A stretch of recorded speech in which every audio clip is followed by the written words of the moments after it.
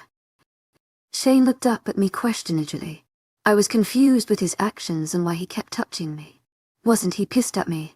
Wasn't he the one who was going to let people kill me? What? He asked, confused. I'm just confused. To my agent extraordinaire, 𝐸𝐿𝐸. Heartfelt thanks for your unfailing patience, enthusiasm. What's going to happen now? This changes a lot of things. You did damn thing really bad with killing my sister. I didn't kill her. I cut him off. I don't need your lies right now. He pulled away from me then. Ryder is a sick bastard. For some reason he wanted your sister dead and I wasn't the one to kill her. If you're going to out me back in that cell, I suggest you double up security. He came to see me last night. I don't believe you. Of course you don't. You only believe what you want to hear. Shane, I know I hurt you and I'm sorry, but I didn't kill Ellie. Look into my eyes. You know I'm not lying. Shane looked at me and seemed to be trying to search my face for something. Eric saw you. Before Ryder knocked him out. I know Eric didn't feel 𝐿𝐲𝐬 when I was fighting her off. I didn't do it. Shane. I swear on everything. I swear I didn't do it. Then who did? To my agent extraordinaire, 𝐿𝐲𝐬 heartfelt thanks for your unfailing 𝐊𝐢𝐧𝐰. He's the one that killed her. He turned everyone against me and had me kicked out of the pack. My own family cut me out of their lives. He hurt me so much that I've had enough of a punishment running for 6 years. You do realize that you're accusing him is something very bad. You don't even have proof to back it up. I'm sure Justin knows something. That dog you touch. Shane gritted his teeth. I smiled and felt a bit relieved. Shane was keeping an open mind on what I was telling him. We were actually talking about this. I had been dying for almost 2 weeks just to have this moment with him. He's 𝐿𝐲𝐬𝐧. To my agent extraordinaire, 𝐿𝐲𝐬𝐬 heartfelt thanks for your unfailing 𝐊𝐲𝐳𝐬. Oh, Shane said. Yeah. Big O. I chuckled as he looked embarrassed about his small outburst. I thought it was cute and showed he still cared. Shane was putting up a wall with me, but I was going to gain his trust no matter what. To my agent extraordinaire, 𝐿𝐲𝐬𝐬 heartfelt thanks for your unfailing 𝐊𝐲𝐳𝐬. We really need to talk. Isn't that what we're doing? This changes a lot of things. Eric will have to back away and we still have to come to an agreement. Your act cannot go unpunished. I already told you it wasn't me. To my agent extraordinaire, 𝐿𝐲𝐬𝐬 heartfelt thanks for your unfailing 𝐊𝐲𝐳𝐬. I know and I'm sorry to say that I'm having a hard trouble believing you. You have no proof of what you're saying. Neither does Eric. He saw you there. He also could feel her slip away if I had killed her. Ryder did when he knocked out Eric. I'm really sorry for what happened to your sister, but it wasn't me. For years it has been haunting me, and I know now that this was all a set-up by Ryder. Even if it weren't true, how do you suppose we get any evidence? Justin can help. Ryder's beta. I nodded. He hates Ryder because he's trying to get Barry killed. She didn't do anything, and she wasn't involved in any of this mess. Neither was Jake. To my agent extraordinaire, 𝐿𝐲𝐬𝐬 heartfelt thanks for your unfailing 𝐊𝐲𝐳𝐬. We'll have to figure something out. I beamed at him. My heart started to flutter and I felt relieved. Here I was thinking he was going to do something mean to me. He was giving me a chance and I was going to take full advantage of it. I want to go home. To my agent extraordinaire, 𝐿𝐲𝐬𝐬 heartfelt thanks for your unfailing 𝐊𝐲𝐳𝐬. I want you home too, Shane said. I was a little more than shocked when Shane took my face in his hands and kissed me. He kissed me hungrily and I melted in his hands. It felt so good to kiss him. I wrapped my arms around Shane's neck and pushed myself closer to him. I've missed this so much and I didn't want to let it go. I finally was able to pull back to catch my breath. Sage, this is really hard for me. I don't want you hurt and neither does my wolf. You're my mate and I can't forget that. I will try to give you the benefit of the doubt. But no more lies. Understood? I nodded. No more lies. Shane nodded and crushed his lips to mine once more. I felt so happy right now. Shane was willing to give me a chance. One chance was all I needed. I've missed you, Shane said, brushing his lips against mine. I've missed you too. Shane rested his forehead against mine and looking into my eyes. He gave me a peck and pulled back, smiling brightly at me. To my agent extraordinaire, 𝐿𝐲𝐬𝐬 heartfelt thanks for your unfailing 𝐊𝐲𝐳𝐬. Shane said in a serious voice. I lasted nervously, biting on my bottom lip. We're having a baby. He was grinning from ear to ear. I laughed and smiled along with him. The thought of being a mother was sinking in and it was making me nervous. I was going to be a mother. Yeah, we are. I breathed out in pure happiness. We're having a baby. He sighed happily. I'm trapped in a world full of betrayal and danger. I tried to run away from my destiny, but my wolf always led me back to him. Now I have to face my past and protect my unborn child. Chapter 29. As soon as the doctor said I could go home, I begged him to let me go see 𝐿𝐸 and Jake. They were both still locked up since Ryder was still here. Eric was also close by but no longer in the territory. I talked to Shane and he assured me that Ryder would be leaving soon. Over the past 2 days he had become very possessive over me. He blamed it on his wolf trying to go overboard with protecting the pup I was carrying. Whatever the reason was, I completely enjoyed it. Jake. To my agent extraordinaire, Madeline Milburn. 𝐊𝐢𝐳𝐬𝐭 running to his cell. To my agent extraordinaire, Madeline Milburn.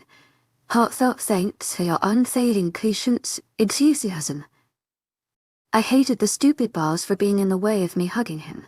The only thing we could do was hold each other's hands. Biari, I'm so glad to see you. I reached over and took one of her hands in mine. I was so happy to see them after being by myself for almost 4 days. I'll be back in 5 minutes. Shane warned as he walked away with 2 guards who accompanied us here. He let you out? Jake asked. Is Ryder gone? I could hear the edge in BRE's voice. I have great news to tell you both. Thugs are still bumpy with Shane, but we're working things out. To my agent extraordinaire, Madeline Milburn. 𝐊𝐢𝐳𝐬𝐭 smiling reassuringly. Why the sudden change of heart? Jake snorted. He was just about ready to kill you. I talked to him. Jake, we haven't worked things out completely. You honestly think he doesn't have something up his sleeve? Jake cut me off. Jake is right. He let you off that easily after how pissed he was.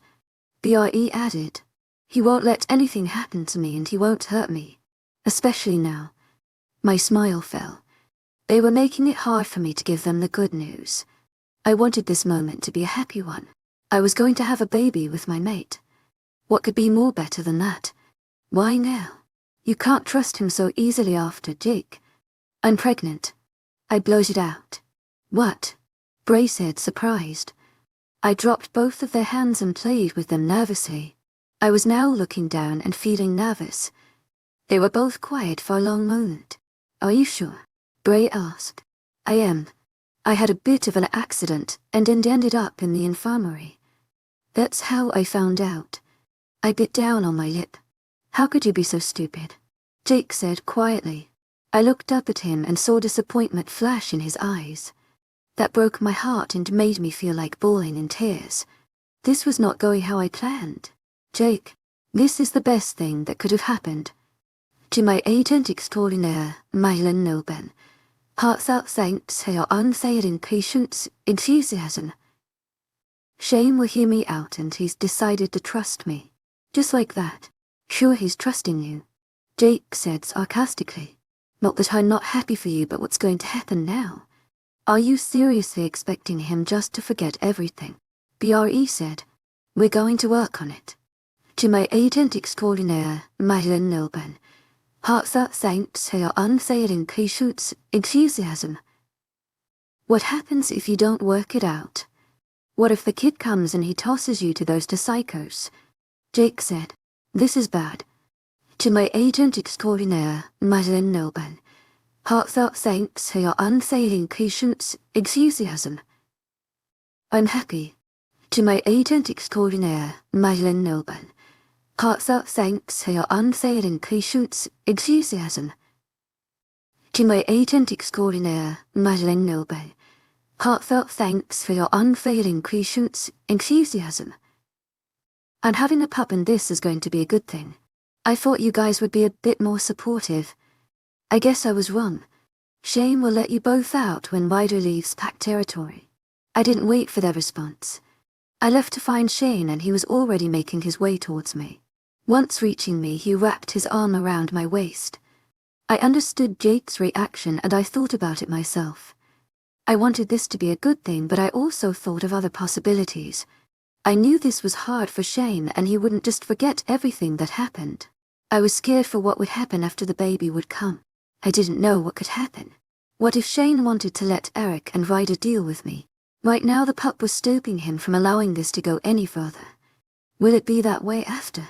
Of course I was thinking about all of these possibilities. I had to face reality. You okay? Shane asked. Yeah. Just thinking. 𝐿𝐸𝐻𝐸𝐬 𝐊𝐸𝐻𝐸𝐬𝐑𝐘𝐝. I have something to tell you. I don't want you going anywhere while Ryder and his pack are here. It's not safe, so I would like you to stay in the cell just until they leave. Shane said. Do I really have to? Don't you have an office here I can stay in? I really don't want to go back there. I wind. I know you don't like it, but it's just another day or two until Ryder leaves. I need to make sure they're gone so I can take you home. Understand? 𝐿𝐸𝐻𝐸𝐬𝐬. Heartfelt thanks for your unfailing patience, 𝐿𝐸𝐻𝐸𝐬𝐬. I nodded. It's just for a little while, Shane assured me. We walked to the other side of the prison and I was locked in my cell. Shane told me he would be back as soon as he could. Somehow I felt like it would be a long time. Later Sam came and brought me some things that Shane thought I would need. He also brought me food that mostly consisted of healthy things. I frowned as I looked at the food, wishing it could be a burger. I heard the news, Sam said, sitting on the floor on the other side of the closed cell. It's the best thing that had happened to me. Unconsciously I wrapped my arms around my stomach. In less than a month I would have a small little bump. In less than half a couple of months I'd have my little pup in my arms. I don't doubt that. Then, what is it? What? Sam asked, confused. I don't know. You just seem like you want to say something more. 𝐿𝐸𝐻𝐸𝐬𝐬𝐬. Heartfelt thanks for your unfailing patience, 𝐿𝐸𝐻𝐸𝐬𝐬. I don't know. Shane seemed a bit distracted when he informed us of the news. Imperial hasn't left the territory yet, and I'm not sure when that will be. He was talking to Ryder for the longest time. I don't trust the guy. He looked too suspicious to me, and something else happened. Said. What do you mean? The boss about Sebastian fallen ash. There's a lot going on with that pack nowadays, and he was asking about the cousin. He's Alpha now and wanted to know how he did it to become an alpha. Why would Justin ask that? Maybe I should have a talk with Beatty about this. Said. I don't want to involve her.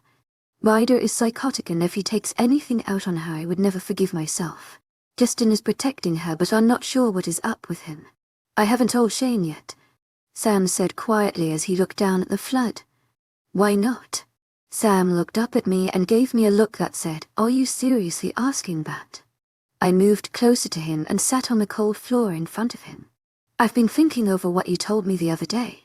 I asked around about Helly and people talked. There was something going on with Imperial and Silverlight. This was something that apparently Shane wasn't aware of. I talked to one of the girls that Ellie used to hang a lot with when we visited the pack. She was a close friend of hers. She was here with the pack. So, what does that mean to you? It means that I think you might not be guilty.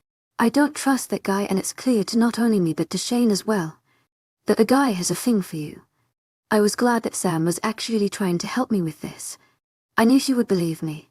It wasn't easy to do, but he hasn't lost his trust in me. He doesn't have a thing for me, I said, frowning. He's really interested in you. Because he wants to kill me. Whatever it is, we need to figure out what the deal is between those two packs. Sam was right. There was some feud going on between the packs. Ryder never said anything about having major problems with Silverlight until the day we were told to attack.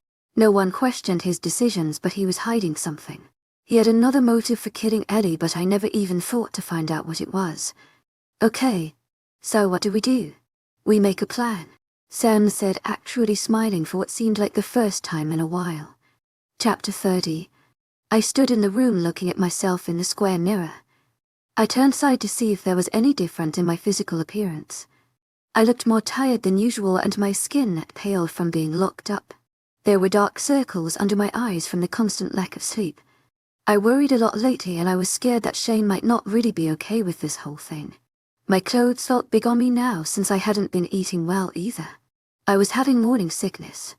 And the time I spent locked I had been stubborn and refused to eat. I could barely see the small bump on my stomach. It wasn't noticeable to anyone, but it was noticeable to me. I noticed the change going on in my body. Before I had left the prison cells I was wearing a tank top and shorts.